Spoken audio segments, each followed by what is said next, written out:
Bonjour tout le monde. Impressionnée du nombre de participants, c'est bien Teams Attends, finalement, ça permet c'est à pas en pleine sans doute France. plus de monde de participer. Moi je vais essayer de vous parler des essais cliniques. Alors j'avais préparé, enfin il y a une partie que j'ai déjà fait l'année dernière, puisque essais cliniques, ça peut être à la fois pour éviter qu'une rechute n'arrive, donc ce qu'on appelle les essais en adjuvant, et puis les essais en situation de maladie avancée métastatique avec des nouveaux traitements. Je ne sais pas si vous avez parlé ce matin, parce que je n'écoutais que d'une demi-oreille, j'avais beaucoup d'autres choses à régler, la partie précoce concernant les facteurs de risque. Tout ça, ça a été fait, Manuel? Non, ça n'a pas été fait. Tu peux Bon, en parler. alors je vais en parler rapidement. Vous avez eu de la part de nos collègues ophtalmo un exposé sur la tumeur primitive. Comme pour tout cancer, il y a ce qu'on appelle des facteurs de risque de faire une rechute. Et dans cette maladie, la rechute, elle est essentiellement métastatique. Il y a des choses qui sont liées à la personne, des choses qui sont liées à la tumeur sur le plan morphologique. C'était juste des rappels concernant les facteurs de risque de rechute qui sont liés essentiellement à la taille de la tumeur, mais également à ses caractéristiques génétiques propres en termes d'altération de deux chromosomes, principalement le chromosome 3 et le chromosome 8. Il y a plusieurs façons d'analyser ces éventuelles anomalies, de la plus simple qui est le karyotype à la plus compliquée qu'on appelle le profil d'expression. Ça date des années 90 pour les premières publications et aujourd'hui, en gros, aux États-Unis, on utilise un profil d'expression génétique. C'est ces deux diagrammes à gauche et au milieu avec deux classes de patients.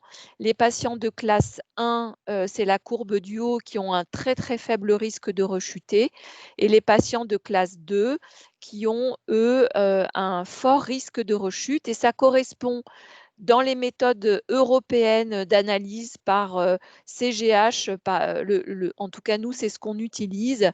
La classe de patients à bas risque, c'est la courbe verte, peu de risque de rechute. Les patients en noir à haut risque de rechute et entre les deux, rouge et bleu. Alors, la courbe verte, les deux chromosomes 3 et 8 sont normaux. La courbe noire, les deux chromosomes 3 et 8 sont anormaux. Et le rouge et le bleu, c'est une anomalie de l'un ou l'autre qui correspond à ce qu'on appelle éventuellement risque intermédiaire. L'intérêt de ces facteurs de risque, c'est de connaître le risque de chaque patient et de lui permettre un suivi individualisé à ce risque, adapté à son propre risque. Et pourquoi on fait ça? Parce que, comme vous savez, 90% des patients vont rechuter lorsqu'ils rechutent d'abord au niveau du foie et que le meilleur traitement à ce jour, quand on a des métastases hépatiques d'un mélanome uvéal, c'est d'être opéré de ces métastases et donc qu'elles soient relativement limitées en extension pour que la chirurgie soit la plus complète possible. Si on surveille les gens de façon préventive par les meilleurs examens, et on en reparlera, on va pouvoir sélectionner la quantité de patients qui pourra bénéficier de cette chirurgie complète. Donc, il y a une vingtaine d'années, les recommandations ophtalmologiques des sociétés savantes, c'était de suivre les patients avec une échographie du foie tous les 6 mois, sans que, par exemple, les prises de sang, une radio des poumons n'aient démontré un quelconque intérêt. Et même l'échographie hépatique, ça ne permet pas, le plus souvent, de découvrir à un stade précoce des métastases accessibles à une chirurgie hépatique à visée curative. Dans tous les cas, pour définir la meilleure stratégie de suivi de chacun des patients, l'important, c'est d'être suivi dans un centre qui a l'habitude de ce type de tumeur. Il n'y en a pas beaucoup en France, mais il y en a quand même 6 ou 7 sur le territoire. Par une équipe multidisciplinaire, un ophtalmologiste bien sûr, mais également un oncologue médical et si possible un radiologue qui connaît bien la maladie par son imagerie. de discuter, ça c'est le travail des ophtalmologistes, si elle est réalisable, une biopsie ou une ponction de la tumeur en fonction de sa taille et de sa localisation dans l'œil, avant la pose de clip, si c'est une protonthérapie qui est prévue dans le même temps anesthésique et sur le trajet de la pose de clip, de façon à connaître le risque génétique en plus de la taille de la tumeur et de suivre les patients longtemps. Et le longtemps, c'est probablement au-delà des 5 ans réglementaires que l'on dit en général, adapté au risque de chacun.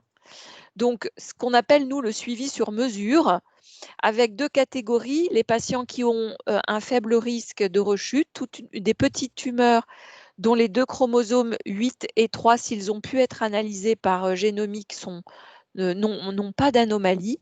Ces personnes peuvent être suivies par échographie hépatique pendant 6 mois, mais tous les 6 mois, mais vous voyez que le suivi recommandé, il est long, c'est au moins 10 ans.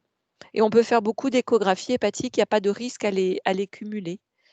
En revanche, les patients qui ont un haut risque de rechute, de façon par opposition à c'est tous ceux qui n'ont pas un bas risque, si j'ose dire, pour des raisons de taille tumorale ou d'anomalie d'un des 2 chromosomes, le 3 ou le 8 ou les 2, doivent être pour nous vus en oncologie médicale, bien sûr, parallèlement au suivi ophtalmologique, parce que les oncologues médicaux ne suivent pas la partie ophtalmologique, et si possible, bénéficier au moins d'un scanner, mais au mieux d'une IRM du foie tous les 6 mois pendant au moins 10 ans. À l'Institut Curie, il y a un parcours mélanome-uvéal pour ces patients qui viennent d'avoir le traitement local de leur maladie dans le cadre d'un protocole prospectif de recueil des données qui s'appelle Salomé. Et chez les patients qui ont eu une énucléation, on a donc du matériel de la tumeur en banque de tumeurs. On va leur proposer, en plus du suivi par IRM hépatique tous les 6 mois, d'avoir des prélèvements sanguins le jour où ils viendront en consultation, à visée de recherche. Ça ne servira pas à leur prise en charge à eux. Eux, on sait qu'il faut les surveiller tous les 6 mois par IRM pendant des années. Et on sait ça grâce aux patients qu'on a suivis depuis 15 à 20 ans, notamment à l'Institut Curie, et qui nous ont permis d'avoir plus d'expérience et de recul sur l'apparition des événements métastatiques qui peuvent être précoces. Mais on a vu aussi beaucoup de patients tardivement développer des métastases et sans savoir toujours, ni même souvent, pourquoi ça arrive des années plus tard. Donc ces patients auront une prise de sang à visée de recherche en même temps, le même jour que la consultation d'oncologie et à peu près au même moment, à quelques jours ou semaines près que l'IRM qu'ils auront fait dans le cadre du suivi hépatique. Et ceux qui n'auront eu pas d'énucléation, mais un traitement conservateur avec de la radiothérapie, quelle qu'elle soit, auront le même suivi puisque la taille de leur tumeur et peut-être l'analyse génomique nous diront s'ils ont un haut risque de rechute. L'IRM hépatique sera réalisé pareil tous les 6 mois et ces personnes, on a choisi pour des raisons simplement d'organisation et même, il faut le dire, de financement, de ne pas réaliser les prélèvements biologiques pour avoir du matériel sanguin supplémentaire de recherche. Alors en 2020, qu'est-ce qu'on peut vous proposer de nouveau en situation métastatique? Il y a quand même des choses nouvelles cette année, ça n'arrive pas tous les jours, tous les ans, je veux dire. Donc là, j'ai quelques éléments importants à vous communiquer. C'est pas toujours le cas, donc je vais peut-être pas passer toutes les diapos pour pouvoir me polariser sur les quelques études que je voudrais vous détailler. Il y a quelques nouveautés cette année pour le traitement des patients métastatiques. Je vais les détailler plutôt que de tout passer en revue. Il faut que vous sachiez que c'est un processus long et coûteux de penser à un médicament qui pourrait avoir un intérêt dans cette maladie, mais comme dans toutes les maladies, bien sûr, et notamment les maladies rares. D'avoir, comme vous l'ont expliqué mes collègues, ce qu'on appelle un rationnel préclinique, quelque chose d'intelligent qui fait que c'est intelligent de vouloir essayer un médicament dans cette situation médicale. Ensuite, il faut tester, il y a l'ensemble des tests précliniques dont Samar vous a parlé, bien sûr. Construire un protocole trouver l'argent pour le réaliser en partenariat avec des industriels, mais pas que, parce que dans une maladie rare, l'industriel ne va pas se remplir les poches, même si le médicament est très efficace dans cette maladie. Donc, il faut trouver des axes de recherche communs, des intérêts scientifiques communs. C'est un long processus qui aboutit, on va dire, une fois sur 10 à un protocole de recherche clinique où on va poser une question dans une situation particulière. La deuxième chose, c'est que comme c'est une maladie rare, il faut forcément travailler tous ensemble.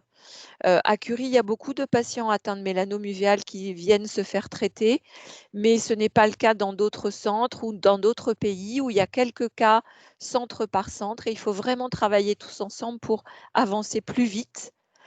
Et enfin, tout ce qu'on dit, tout ce qui est efficace dans le mélanome cutané n'est pas transposable au mélanome uvéal et ça, c'est important de le savoir parce que si vous discutez avec un médecin qui n'a pas l'habitude du mélanome uvéal, il va forcément vous donner des éléments qui correspondent à la prise en charge du mélanome cutané.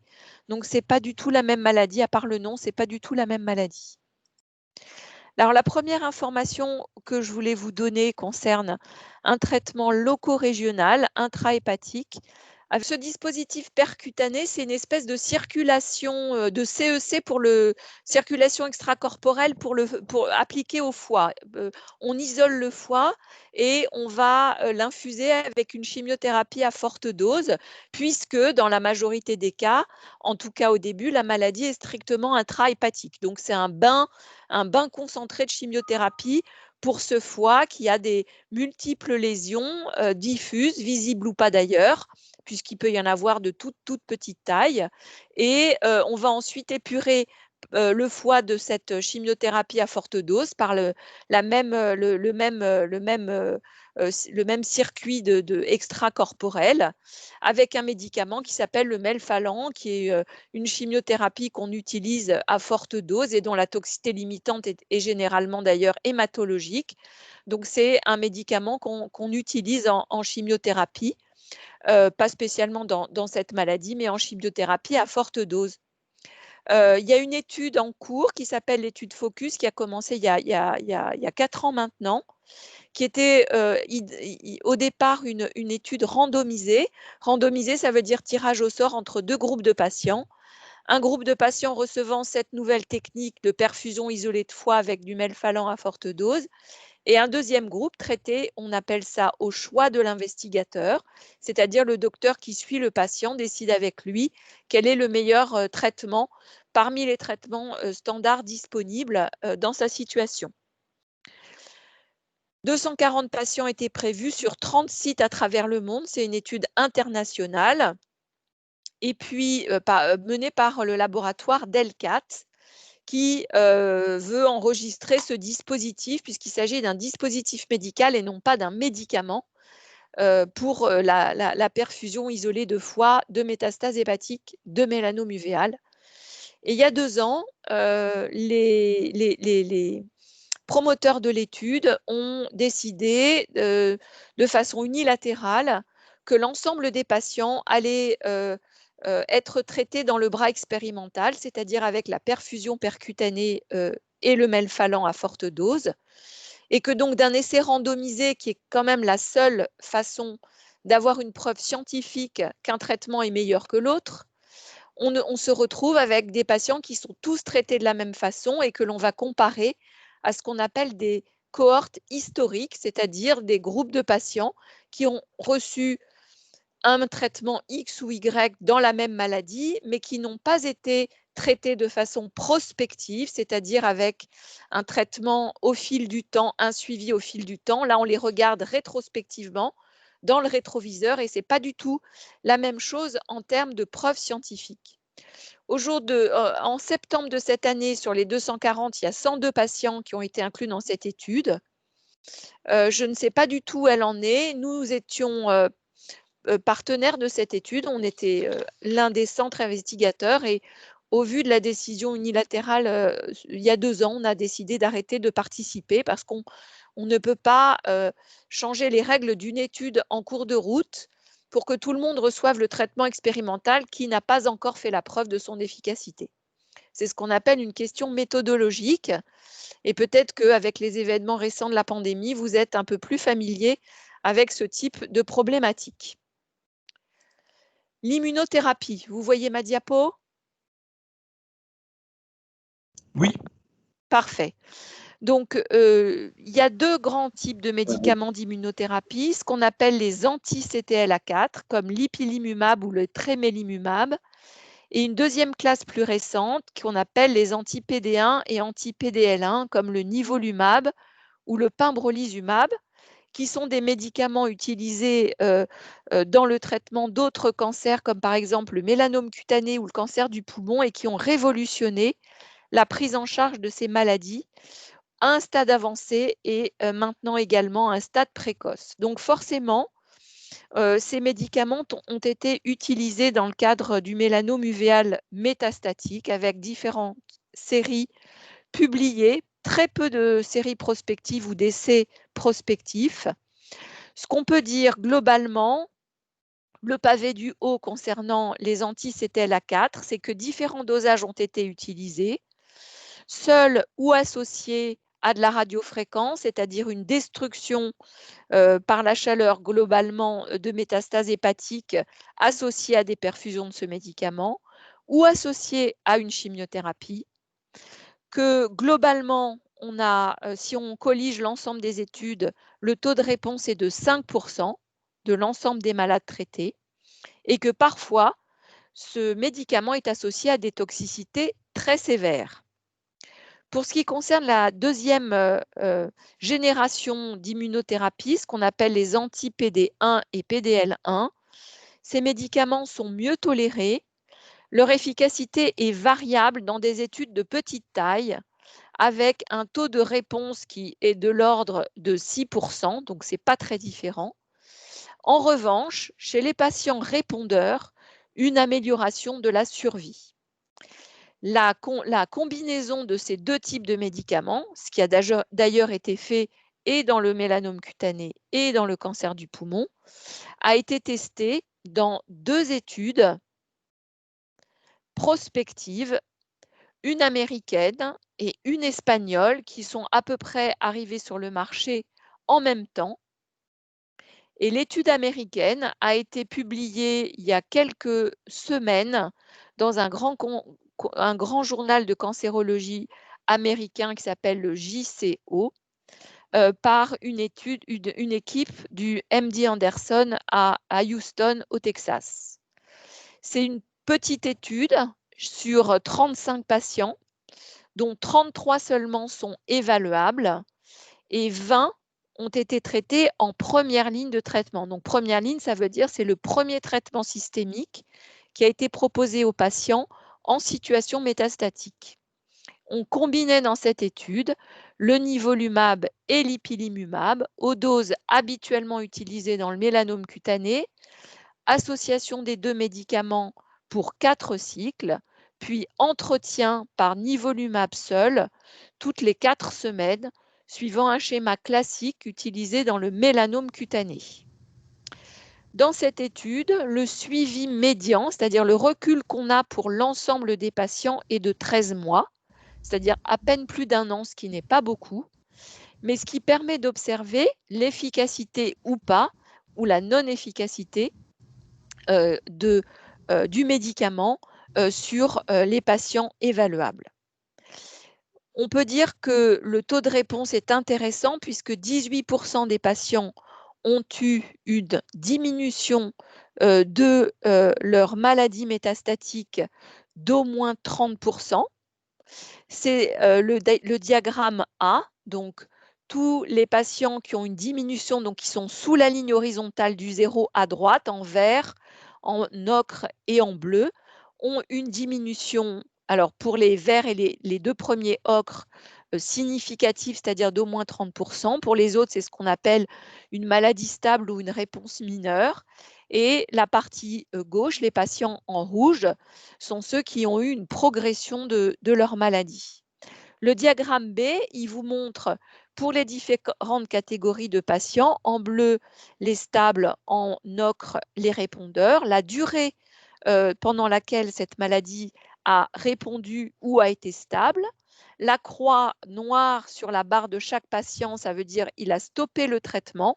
Ça peut être soit parce qu'il a progressé, soit parce qu'il y a eu une toxicité qui fait qu'on a été obligé d'arrêter le traitement. Et c'est d'ailleurs le cas chez 40% des patients. Une toxicité sévère a été enregistrée et chez 29% d'entre eux, c'est-à-dire presque un tiers, on a dû arrêter définitivement le traitement de l'étude. Évidemment, je parle surtout d'une toxicité de la phase initiale en combinaison. La monothérapie avec le nivolumab est beaucoup mieux tolérée.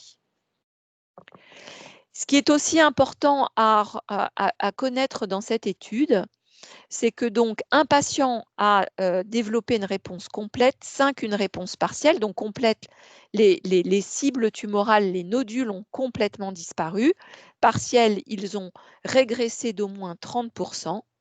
Et que ceci a été observé à la fois chez des patients qui avaient des métastases hépatiques et chez des patients qui n'avaient pas de métastases hépatiques. Depuis tout à l'heure, je vous dis que ce sont les métastases hépatiques qui prédominent dans cette maladie. Or, dans cette étude, 20% des patients, donc sur les 33, n'avaient pas de métastases hépatiques. Ce qui est beaucoup, on considère habituellement qu'à peine 10% des patients n'ont pas de métastases hépatiques. Donc là, on a ce qu'on appelle un petit biais de recrutement. Il y a 2 fois plus de patients qui n'ont pas de métastases hépatiques que dans la vraie vie. Et d'ailleurs, dans cette population de patients sans métastases hépatiques, est enregistrée la réponse complète, donc le patient qui a vu disparaître l'ensemble de ses métastases, et 3 réponses partielles sur 6 patients, ça fait 50%. Donc, ce sont des résultats intéressants. Je suis en train de vous expliquer que peut-être les patients qui ont une maladie extra-hépatique, donc sans métastases hépatiques, sont biologiquement un petit peu différents de ceux qui ont des métastases hépatiques, mais ce n'est pas grave si c'est ces patients chez qui cette combinaison d'immunothérapie est efficace. C'est important de savoir les repérer et de leur proposer un traitement adapté à la présentation de leur maladie. Autre chose importante, la réponse a été obtenue en moyenne après 3 mois de traitement. Donc pour ceux qui sont un peu informés, vous savez que nous évaluons généralement la réponse à un traitement, quel qu'il soit, après environ 3 cycles ou 3 mois de traitement. Ça dépend, ce n'est pas très différent. Il faut laisser un petit peu de temps à un traitement, le temps d'agir. Les premières semaines, on va surtout s'attacher à vérifier que le traitement est bien supporté par le patient, qu'il peut recevoir son traitement selon le rythme que l'on a défini et qui nous paraît le plus efficace, en tout cas celui dont on attend le plus d'efficacité. Et au bout de ces 3 mois de traitement, alors, on va procéder à l'évaluation en refaisant les mêmes images, que ce soit un scanner, une IRM ou les deux, et dans quelques cas rares, le PET scan, notamment quand il y a des métastases sous-cutanées ou ganglionnaires par exemple, ou osseuses. On va refaire la même imagerie et on va comparer les deux imageries pour essayer de classifier, de classer le bénéfice clinique du patient en fonction des cibles. Alors, l'immunothérapie, pourquoi ça marche marche pas, chez qui ça marche et chez qui ça marche pas. Donc, on a déjà des éléments de réponse.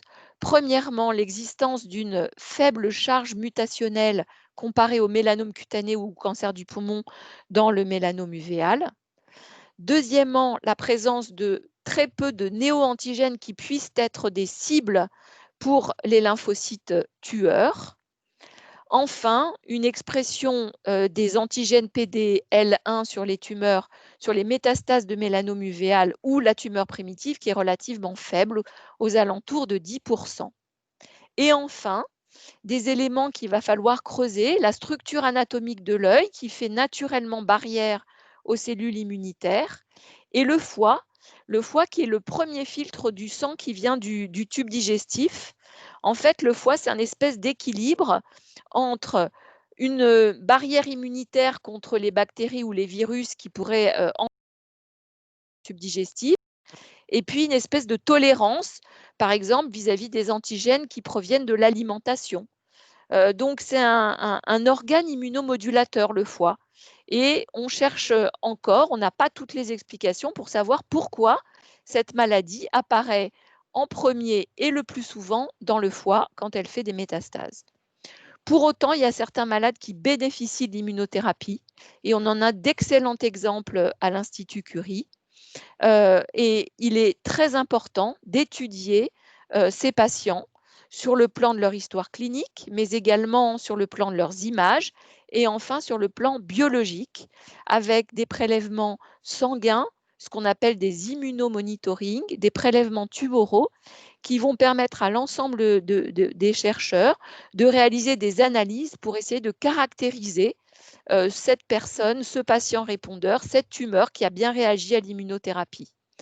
C'est notamment le cas d'une patiente que j'ai traitée par anti-PD1 et que Manuel et son équipe ont étudié à plusieurs reprises au laboratoire et qui a permis à Manuel d'identifier une mutation d'un gène qui s'appelle MBD4, qui est présente chez 2% des patients et qui est peut-être un marqueur prédictif, c'est-à-dire qui va prédire que tel patient, s'il présente cette mutation, va répondre à l'immunothérapie.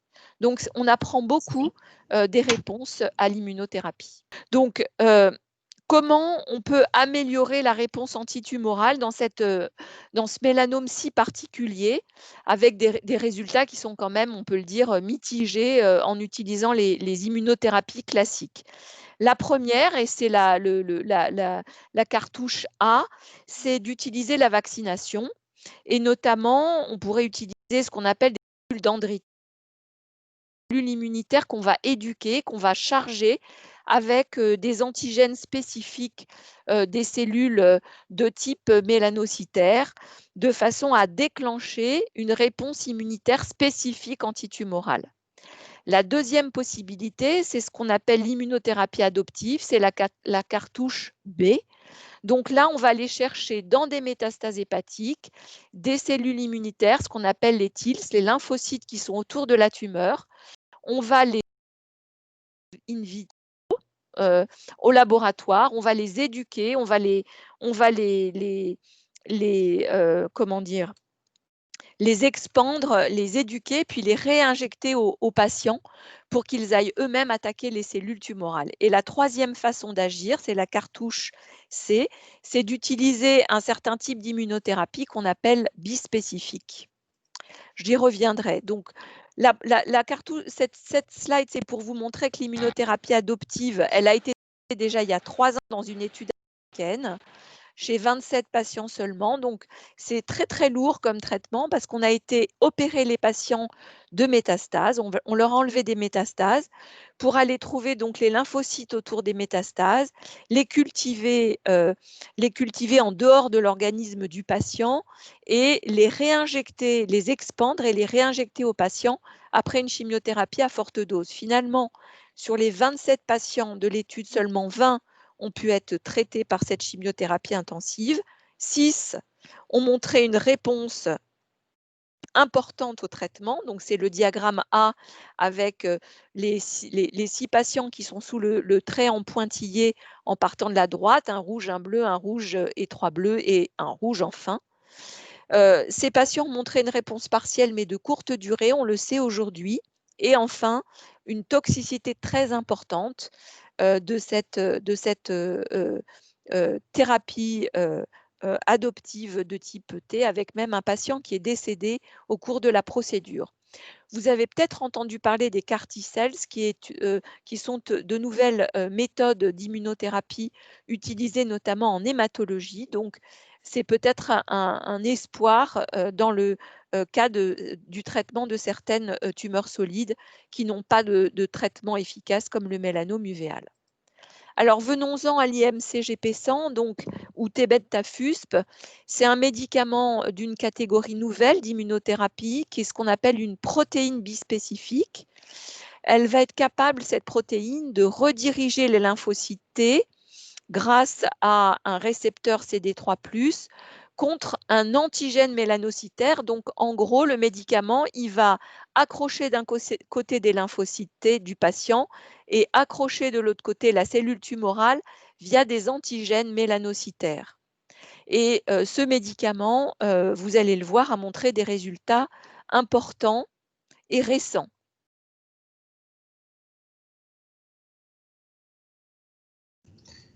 Merci Sophie. Il y a eu beaucoup de questions, de remarques, donc on les verra tranquillement. Parmi celles que j'ai sélectionnées, alors dans l'ordre, il y avait des questions sur le suivi IRM, échographie, avec des questions qui revenaient de, en gros, pourquoi moi je ne suis pas suivi par IRM, pourquoi j'ai des échographies, pourquoi j'ai pas la même surveillance que ce dont tu parlais.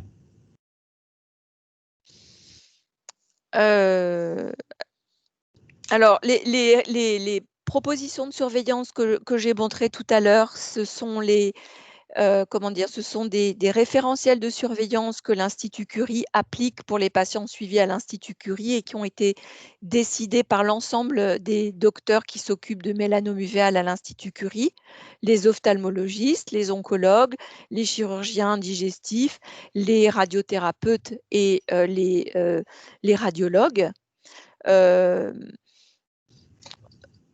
Parce qu'il y avait des questions de pourquoi on ne ferait pas plus simple en faisant des IRM hépatiques absolument à tout le monde, petite tumeur ou grosse tumeur, sans se poser de questions.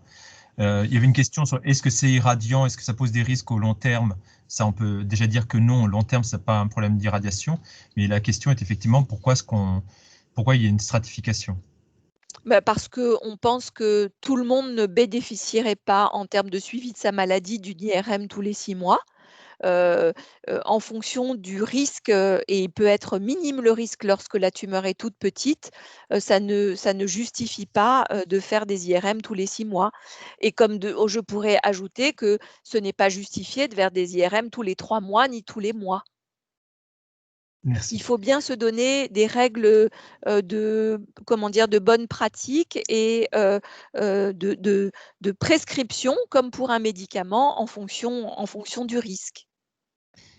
Pour les autres questions sur les traitements, en gros, il y a une question sous-jacente qui est pourquoi est-ce qu'il y a de la randomisation dans les essais cliniques, puisque si telle ou telle équipe rapporte de l'efficacité avec un traitement loco-régional, avec un contrôle de la maladie dans des séries rapportées, ou avec une bi-immunothérapie, pourquoi est-ce qu'on fait encore des essais cliniques randomisés? Pourquoi est-ce qu'on met en jeu la vie des patients alors qu'on devrait le donner à tout le monde sans se poser de questions? C'est grosso modo ça que j'ai ressenti dans certaines questions. Donc on peut pas donner un médicament, nouveau, sans se poser de questions.